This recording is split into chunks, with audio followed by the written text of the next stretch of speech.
Mine de rien, les objets que l'on choisit de conserver ont un impact direct sur notre bien-être. Sans que l'on s'en rende compte, certains d'entre eux peuvent altérer notre humeur et notre capacité d'avancer sereinement. Dans cette vidéo, j'aimerais donc vous présenter 7 objets nocifs qui pèsent sur votre morale. 7 catégories d'objets qui peuvent être des sources d'insatisfaction et d'anxiété.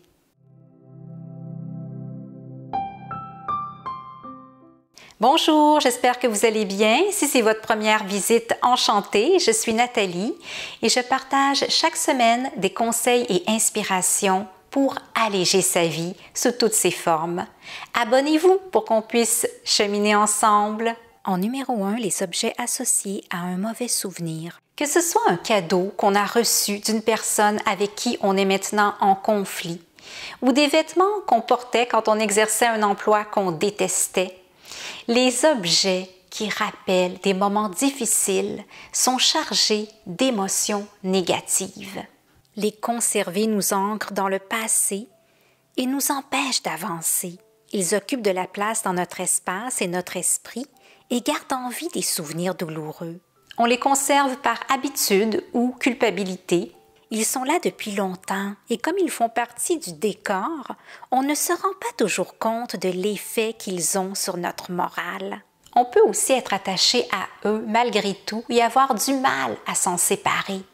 Mais chaque fois qu'on tombe sur eux, ils nous ramènent en arrière et nous maintiennent dans une émotion négative. On repense à ces moments et aux personnes auxquelles ils sont associés. Ça provoque en nous de la rancœur, des tensions, parce qu'ils ravivent des blessures. Insidieusement, ces objets affectent notre humeur et nous empêchent de tourner la page. Pour se libérer d'eux sereinement, on peut réfléchir à l'émotion qu'ils suscitent en nous.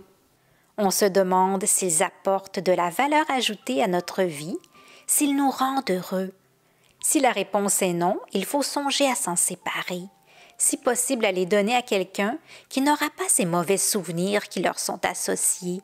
Cela va permettre au lieu de se concentrer sur le moment présent et de créer de nouveaux souvenirs plus heureux. En numéro 2, le matériel d'un projet abandonné. Au fil du temps, on peut se lancer dans divers projets, que ce soit professionnellement ou pour s'amuser.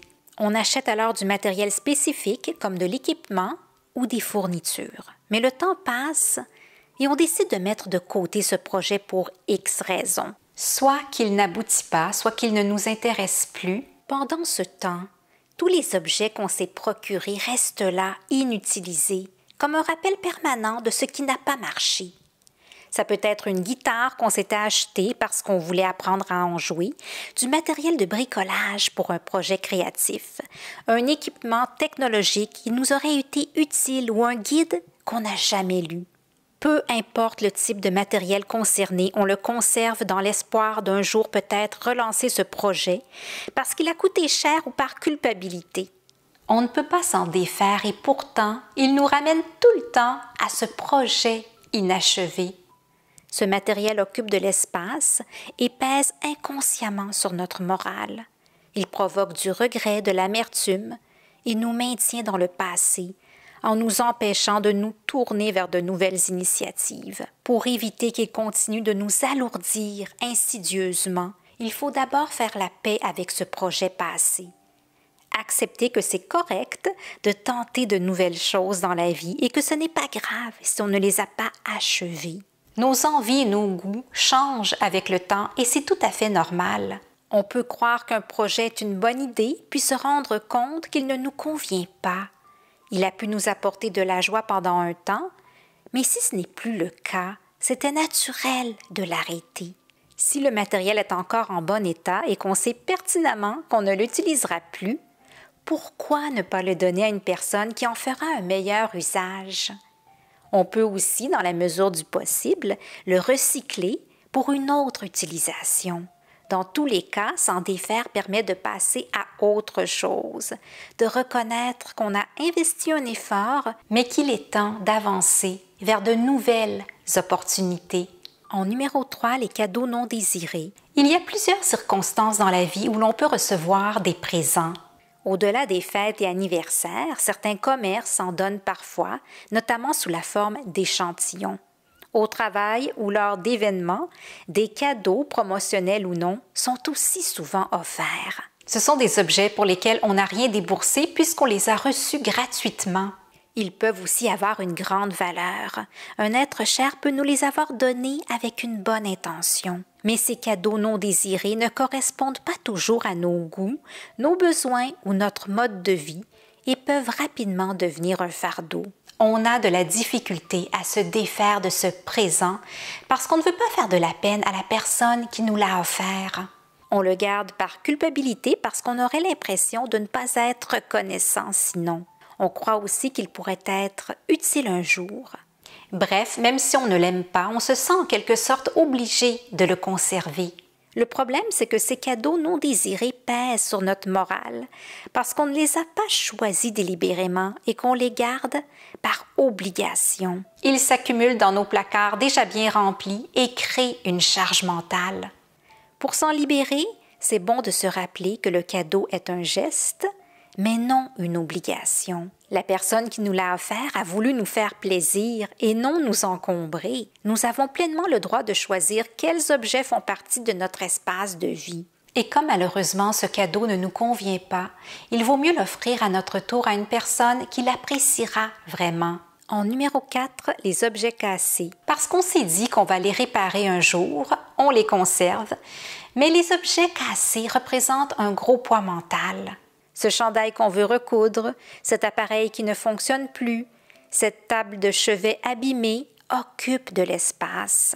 On remet toujours leur réparation, se dit qu'on va s'en occuper un jour, mais le temps passe et rien n'est fait. Ils peuvent aussi ne plus pouvoir être réparés, mais on les conserve quand même parce qu'on ne s'autorise pas à s'en défaire.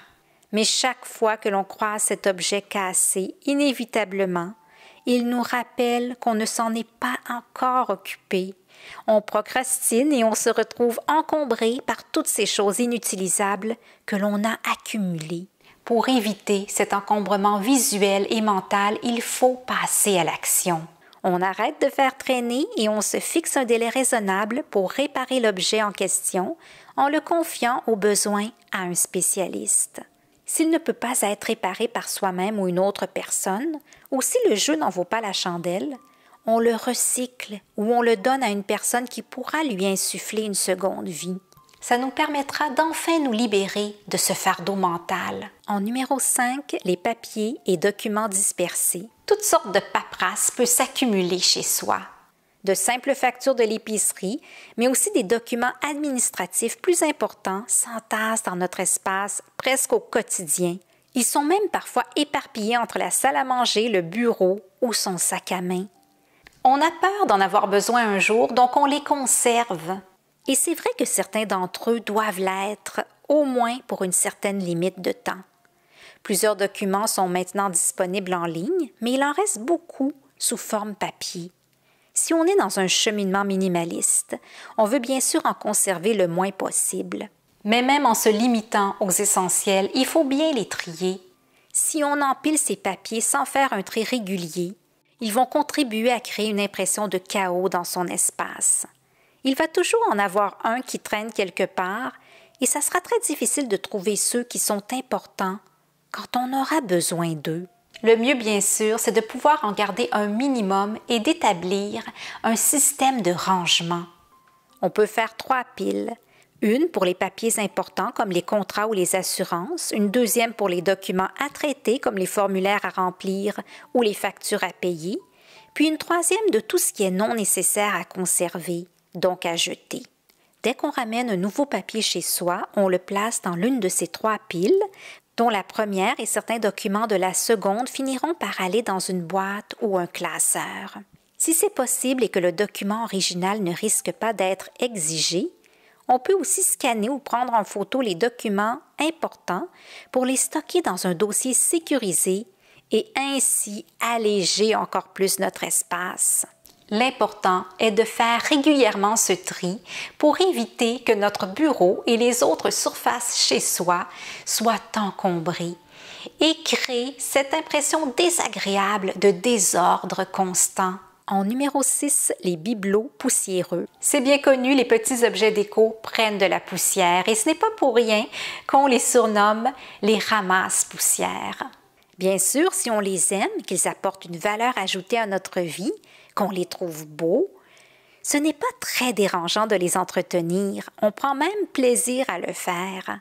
Souvent aussi, ces bibelots sont protégés derrière une vitre, par exemple. Mais si tous ces objets décoratifs, que ce soit des vases ou des petites figurines, ne nous correspondent plus, si on les conserve plus par habitude et qu'on ne leur prête même plus attention, ils vont devenir des symboles de désordre. Ils sont peut-être petits et inertes, mais peuvent devenir une source de frustration parce qu'ils exigent du temps et de l'énergie de notre côté pour les nettoyer. Si on en a beaucoup, ils surchargent notre intérieur et finissent par affecter notre bien-être général. Encore une fois, s'ils sont importants pour nous, d'un point de vue esthétique ou parce qu'on y est attaché, il n'est pas question de les retirer de notre espace. Mais si ce n'est pas au plus le cas et qu'ils se sont transformés en ramasse-poussière, on peut s'en débarrasser pour retrouver de l'ordre et de l'harmonie chez soi, avec une meilleure qualité de vie et beaucoup moins d'encombrement mental. En numéro 7, les vêtements qu'on ne porte plus. C'est l'une des catégories d'objets à laquelle on pense en premier quand on cherche à désencombrer son espace. Les vêtements occupent beaucoup de place chez soi, tout simplement parce qu'on conserve toutes sortes de pièces qu'on ne porte même plus. Mais ce qu'on oublie de dire, c'est qu'au-delà de nous encombrer, tous ces vêtements qu'on ne met pas ou plus affectent notre confiance en nous parce qu'ils peuvent être liés à des questionnements sur notre propre image ou nos attentes.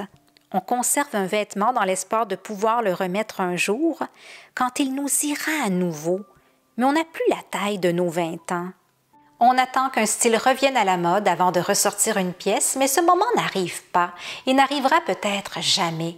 En attendant, on sature nos armoires et nos placards de vêtements qu'on ne porte pas, et chaque fois qu'on les voit, ils nous tirent vers le bas en entretenant une insatisfaction vis-à-vis notre apparence actuelle et notre désir de correspondre à une image qui n'est plus la nôtre.